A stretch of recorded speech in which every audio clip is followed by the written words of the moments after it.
Hey, what's going on, everybody? Welcome. Today is Wednesday, March 29th, 2023. My name is Jeremy, and this is my first cup.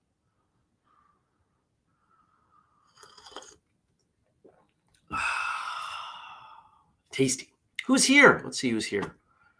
Let me check the comments. Good morning to Stacy and Jenny and Frank. And I see there are more of you here, but everyone hasn't commented yet. That's okay. Good morning. Good morning, Tommy. I hope you are all well. I hope you had a fantastic Tuesday. I hope you're looking forward to a great Wednesday.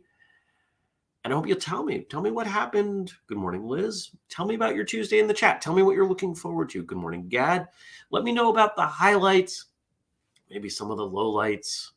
Maybe you literally got lowlights. I've never had lowlights because I have no hair. But I want to know what's going on with you. So let me know in the chat. Good morning, Dennis. I had a pretty low-key day yesterday. I was on somebody else's podcast, had somebody come on our podcast. What else? Had a meeting with a newer team member about a project that we're getting off the ground. I can talk about it. So if you remember way back, we tried launching something called the Whistlekick Report in 2018, which was collecting survey data from martial artists and martial arts schools to just kind of get some trends and see what was going on. We didn't have the reach then we do now, and it didn't work well. We didn't get the responses I wanted, and I felt like the data we were putting out I felt like we didn't have enough of a sample size for it to be accurate. And when I weighed that against the time that was going into it, I said, no, we need to put this back on the shelf. Well, I think we're at the right point now. Brought somebody on who wants to help. Somebody actually has a lot of experience with surveys, and the first survey is ready and will be going out possibly as soon as today. That's the goal anyway. So we will see what happens. Stacy's looking forward to her chiropractor visit this week. Frank started a gratitude journal. Good morning, Brian. And I'm excited about this new, can I call it new, even though we tried it before, this new endeavor, because I think it's valuable. There's something there. I think a lot of martial arts schools operate in a bubble. Or I guess it's still a bubble if it's them and a few schools that talk about what's going on. They don't really understand what's happening in other areas or other styles, right? And so we're not, at least not initially, collecting data by region or anything like this. We're trying to figure out what we need. But I'm excited because I think it'll give some insight to people. And I think a lot of martial arts school owners, we've historically told them how bad of a job they do at business. And let's face it, not all of them are financially successful. But I suspect more of them out there are doing a good job than realize. And it'd be nice to let them know that.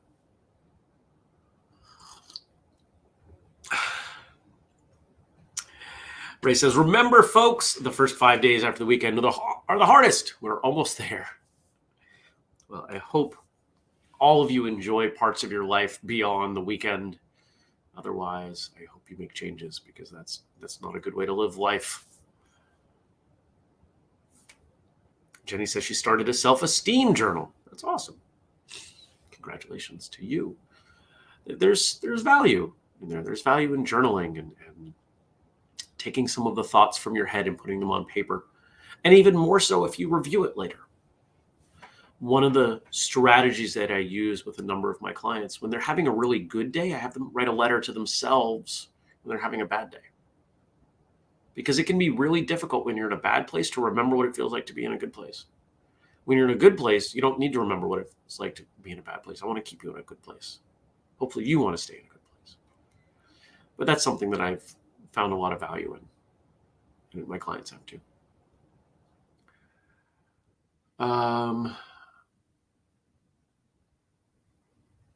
What's going on today? Got to do the books, a couple client calls.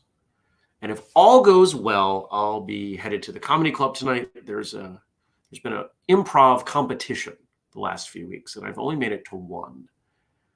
And tonight's the finals.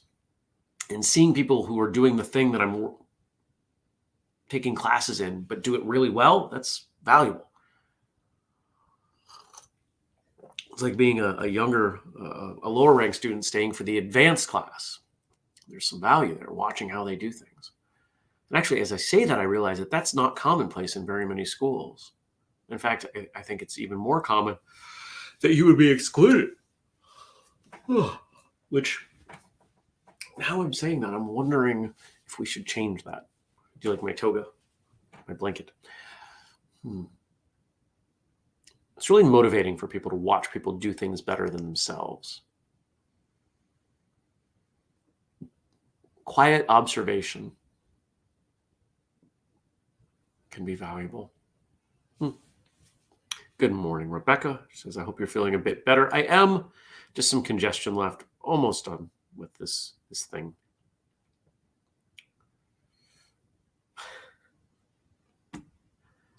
Gad says, I'm all for a 4-day work week. They already have it in Sweden. Plus, Finland is already experimenting with universal basic income. I think it will lead to more happiness, balance, and creative people. I think both of those are great until they become mandatory. And now we're talking about cans of worms because there are always unintended consequences. One of my concerns here, I don't see us going to a 4-day work week because we don't have a 5-day mandated work week, right? We have mandated number of hours. And there are probably some labor laws around how many days a week you can work. I know there are at certain ages, but regardless, nobody's going to tell me when I can work. If I want to work 7 days a week, I'll work 7 days a week. If I want to work 2, I'll work 2. Good morning, Kelly. Brian says, I'm so ready for consistently warmer weather. Frost or ice on my windows again. Grr. He says, balmy 20 degrees at the moment. That's what it was here when I woke up. Yeah, we'll get there soon. It's almost April. I don't enjoy the freeze-thaw cycle this time of year where the mud gets frozen overnight and then it thaws and becomes soup and then freezes again because the roads do not enjoy it. Going over the bumps, right? It's not ideal. What else? What else can I tell you? I feel like there was something else I wanted to tell you. I don't remember. That's okay. Kelly says she's ready as well. Yeah. Oh, let's see. Did episode 800 come out yet? It's supposed to be out today. You know what, I'm going to check here. I don't know if it's supposed to come out today. The edited version. I don't see it yet, but watch for that later. If you didn't get a chance to watch episode 800 Monday night, and especially if you want to listen to it, watch for that. The audio should be out soon. Stacey says, the freeze-thaw cycle is the worst for my allergies. Oh, that surprises me. I wonder why. If you know why, I'd love to know more. And she says, 800, I heard it. Rumors it was a great episode. Dennis says, lawn doctor was here yesterday for our early spring service, and it's 29 degrees this morning. What is a lawn service? Is that like cutting your grass? It sounds like it's something else. It's probably fertilizing your lawn. Well, I am stuffy. I'm quite a bit stuffier than I thought I was.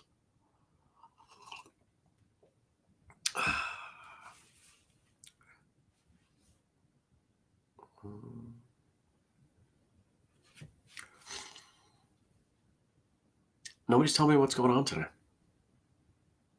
You're just complaining about the cold. I want to know what's going on with you. Tell me. Tell me. Tell me. Let me know. What else? No, I think that's all I got.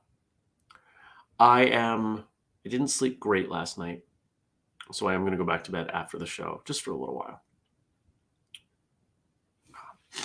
Then it says, nah, fertilizer and weed stuff. I do all the cutting. It's like therapy for me. Right on.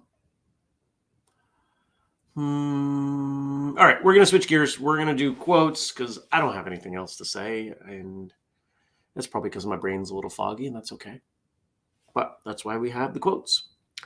Stacy says she's allergic to molds. Frozen, fine. Unfrozen and stays that way and dies. Freeze, unfreeze. Oh, okay. That makes sense.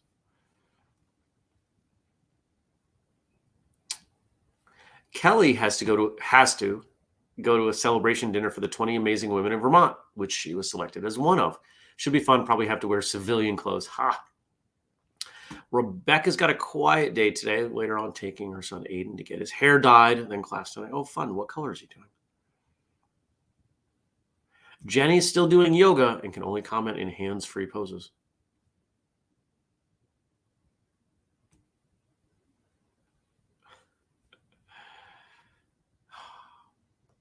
All right. Where am I? Nope, not that button. This button. And nope, this button. Man, I am sleepy. We've got some more quotes today from Anne Frank. I wonder if Frank chose the Anne Frank quotes because it's Frank. Anne Frank. Frank, Anne Frank. I suspect. How wonderful is it that no one has to wait, but can start right now to gradually change the world? You don't need permission. And I think quite often when we think of this sort of idea, the idea of changing the world, that we think really big. And you can change the world in big ways, but what about small ways? What about making one person's life 1% better? Does that not change the world? What about smiling at someone when they weren't expecting it? Or even if they were? What about being kind to someone that they don't have? Does that not change the world? What would it happen if everyone did that same small act? How much would the world change? What if you inspire someone to not harm themselves that day simply because you smiled at them? That's a fairly big change, isn't it?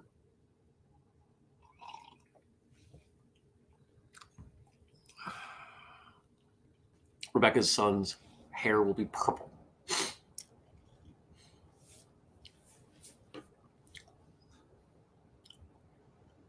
I think we all have the opportunity to change the world. And thus, I think we have a responsibility. And again, it doesn't have to be big. It can be as simple as thinking beyond yourself. But let's face it, there are times where thinking of yourself and treating yourself well is changing the world. No one's going to take better care of you than you. So sometimes you have to take care of you. Sometimes that gives others permission to take care of themselves. These are good things. That it says, none of us can likely change the entire world, but we can endeavor to have a positive impact on everyone we come in contact with. Well said. Pardon my sniffling. We live in a world that likes to tell us, if you can't do this big, huge thing, do nothing. If you ate something off that wasn't on your diet, just go ahead and eat the entire cake. If you can't go to the gym 5 days a week, sit on the couch. We know logically these are ridiculous. That something is almost always better than nothing. The podcast I was on yesterday is not a martial arts podcast, but is hosted by a martial artist. and he threw out, I forget how we got there. It wasn't right off the bat, but it was early. The statement that, some martial arts schools teach bad stuff that will get people hurt. And I said, how so? Really? Let's talk about that. And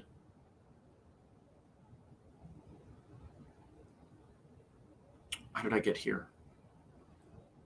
We talked about how the small change, the small effort of gaining some additional confidence makes people less likely to be assaulted.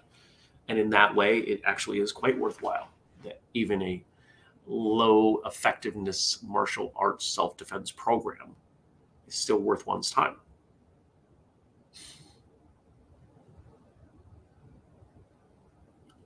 Even if you're not going to make it to black belt or train forever, it's still worth training for a few months, right? We need to become a little more open to small temporary things. We know we don't like big indefinite things, but small temporary things, we don't seem to like those either.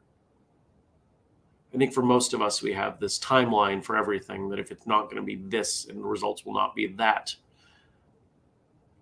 the effort is wasted. That's rarely the case.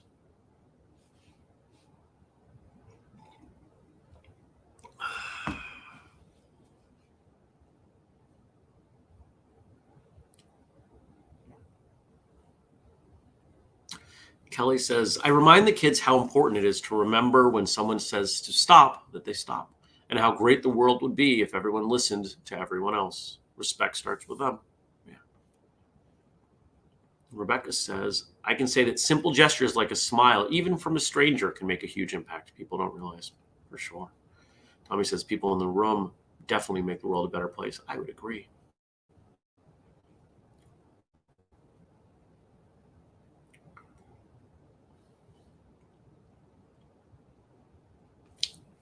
Yeah. Gad, I'm acknowledging your comment. I'm not going to put it on screen because I don't want this to steer in that direction.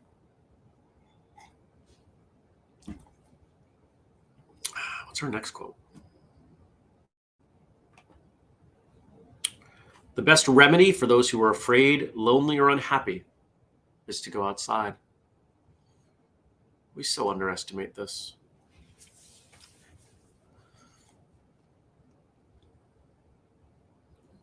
It's one of the things that I do when things are not working right. It's just to get out of the house. If it's nice, I'll go for a walk. I went for a walk yesterday. Not a long walk, about a couple miles, about 2 miles. It was a nice walk. It was 40 degrees, but the sun was shining bright and was able to take my hat off at one point. Remember, there's no hair. There's no insulation up here, so it's got to be pretty warm for me to take the hat off. And one of the things, I was talking with a client earlier this week, and my clients, like most of us, have days where nothing's working. You're feeling bad. You're feeling like whatever you're doing isn't going to work. What's the point? And the strategy that I've started, and I've gotten a lot better at this, is that when I feel like that, I just leave the house. I'll usually load up for the gym and my laptop and maybe a change of clothes and just get in the car because I don't know where I'm going to go and I don't know what I'm going to do because I can't make that decision in that place. But usually by the time I get to the end of my road, which is only 2 miles away, my brain is clear and I can start to think. And then it's, do I turn right or left? If I turn right, I could go to this coffee shop, or maybe I go shopping, or I go grab a coffee at this other place, or I just go for a drive in this direction. If I go left, I go to the gym, or I go to Burlington, or I go to this other coffee shop, or this other coffee shop, or I go shopping at these other places, or I go for a drive up here. And it takes a lot of the work out of it. Now, when you go outside, you can just be outside. So that would be an encouragement to you. If you have days where you're just, ugh, just go outside. Just get in the car and drive. Just get out of the physical place you are, wherever it is. Maybe it's happening while you're at a job and you can't quite do that, but you can probably walk around the office. Or here's one that I don't do often, but, and of course, the type of facilities would dictate how appealing this is. Go hang out in the bathroom for 15 minutes. I keep earbuds in my pocket. I always have music a couple inches from me. Go in the bathroom and just hang out there for 15 minutes. Nobody's going to call you out on that because they don't want the answer. They're afraid of the answer. Just simply changing your physical location has a huge potential impact. Tommy says, what's a hat? Well, it's what you wear when you don't have a built-in hair hat like you do, my friend. And our last Anne Frank quote for today. People who give will never be poor. People who give will never be poor.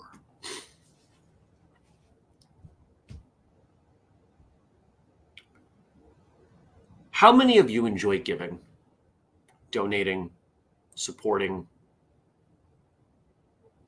doing kind things for other people? Even if you forget, tax benefits or social benefits of doing so, doesn't it make you feel good? Couldn't we make the argument that giving to others has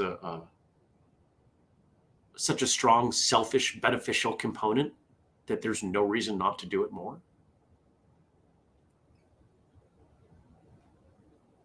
Why not? I'm not suggesting you donate all of your money.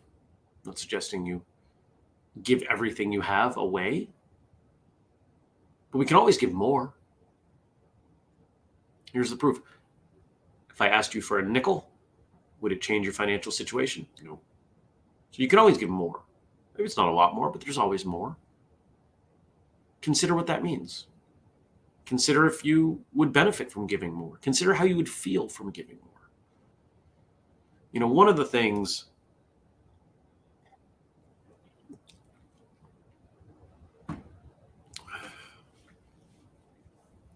the things that I've observed is that there's this interesting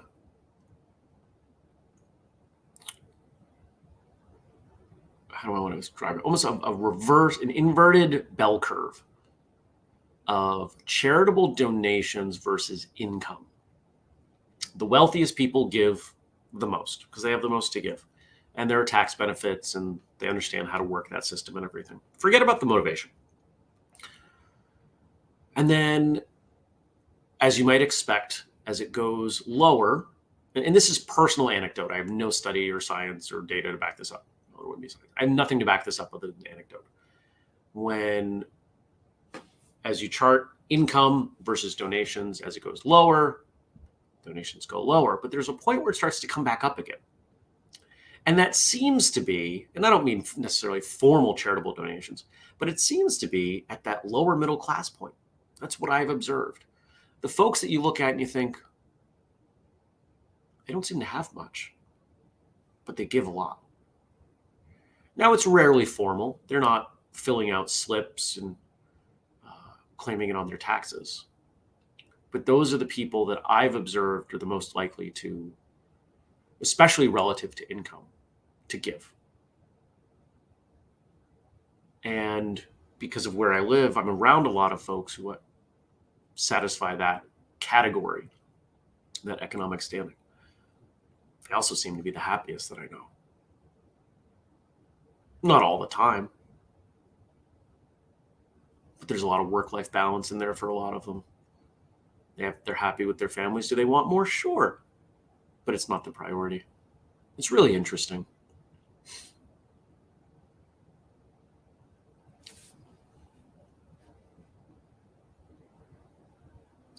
Kelly says, I enjoy giving.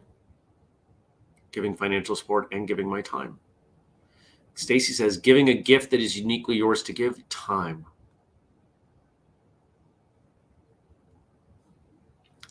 And she says, oh, I love this quote and haven't heard it before. Oh, good.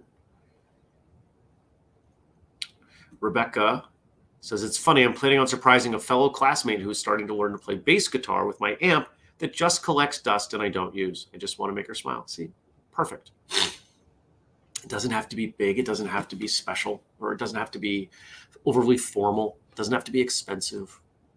Hey, I have this thing. I don't use this thing. I think you would use this thing. And then we both win. Great. Gad says, devoting time to someone can sometimes also be rewarding for you and the other person. It doesn't always have to be money. Our time on this planet is limited. Let's use it to make it a nicer place in which to live. Time is the only thing you can't get back. It is the only truly finite resource. If I spend time with you, either on the show or personally or sleeping or whatever, it's time I don't get back. So I have to spend that time wisely. When I was younger, I used to think that meant that I should sleep as little as possible. And then I started to understand, wait a second, the more rested I am, the better quality waking time I have. Okay, quality over quantity. That makes sense.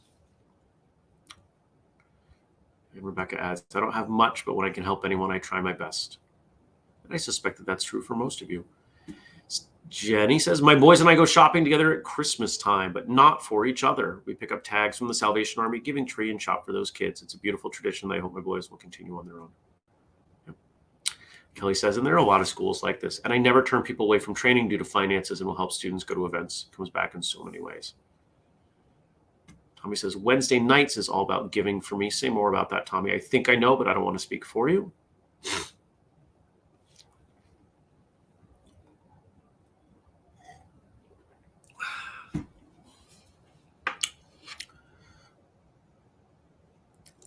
There are a lot of things that I do to give. Could I do more? Yeah. One of the things, okay, and that's what I thought. Tommy says, I teach for free. As you might imagine, I am approached often for not every, but quite a few charitable needs for people in and around the martial arts. As an organization, we have a policy. We do not do anything for any of them. Why? Because I don't want to choose. Now, personally, I do. And I generally, if I make a donation, I check the anonymous box. Because I don't, well, it's for a couple reasons. One, I don't want people to say, oh, I saw that you donated to this. Why didn't you donate to that? That's number one. Number two, I don't want any recognition for it. If people are coming to me and they're saying, oh, thank you, or, oh, that was so kind of you, in that case where it's, an Indiegogo or something like that, just doesn't feel right. And I donate to a lot of them. And sometimes it's not a lot of money. Sometimes it's $50. Sometimes it's $100. Sometimes it's $5. If I can, feels right, I will. But I'm also someone who looks for the small things. We talked about that towards the beginning. Those little things that you can do to change the world. One that happens often is I'll hold the door for someone who is probably 2 or 3 steps further out than I need to hold the door for. And it's funny because often they'll pick up their pace and say, no, I have time. If I didn't have time, I wouldn't wait. Just wanted to hold the door for you. There was a woman, where was she? Were we at the grocery store? There was something going on. There was this older woman, and she was struggling to carry something. I asked her, I said, would you like help? And she was shocked and stopped and said, no, I've got it, but thank you. And her eyes said, I wish more people had asked. doesn't have to be much. We live in a world where we've been conditioned that doing everything on our own is the way to go. We've talked about this. We've talked about this many times, but it warrants reminding. We do very little on our own. We need help. But most of us have been conditioned not to ask for help, that it's a sign of weakness. So offer to help people. If you are in a position to help someone, would you like some help? Could I grab that for you? Give me a call. We can talk about that. There's someone, I think I mentioned this. There's someone that is in my improv class who she's younger and she's trying to get started as an independent working in marketing. And I said, you want some help? She said, yes, please. And we talked for about 20 minutes and I said, here's the next step. And I gave her homework. I said, the ball is in your court. If you don't get back to me, you don't get my help. It's Wednesday. I haven't heard from her. This was Sunday. There's a timeline here that she mentioned before she runs out of money. Do I expect to hear from her? No, not at this point. But I offered, and I can feel good that I offered. Now I expect when I see her again, she'll be apologetic and everything. That's fine. For all I know, just the conversation we had, just the 20 minutes was enough and gave her what she needed. Or maybe it inspired her to take some action on her own. That was all she needed. I'm still doing the good part.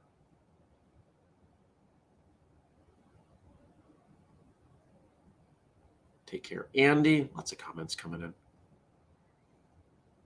I feel like the conversation shifted and I missed it. It's okay. I hope you all have a great day. Maybe today you can look for some opportunity, and I bet you would do it anyway, to do some small thing for someone else that you didn't need to do. Whether it involves a little bit of money or a little bit of time, a little bit of energy, maybe some thoughtfulness.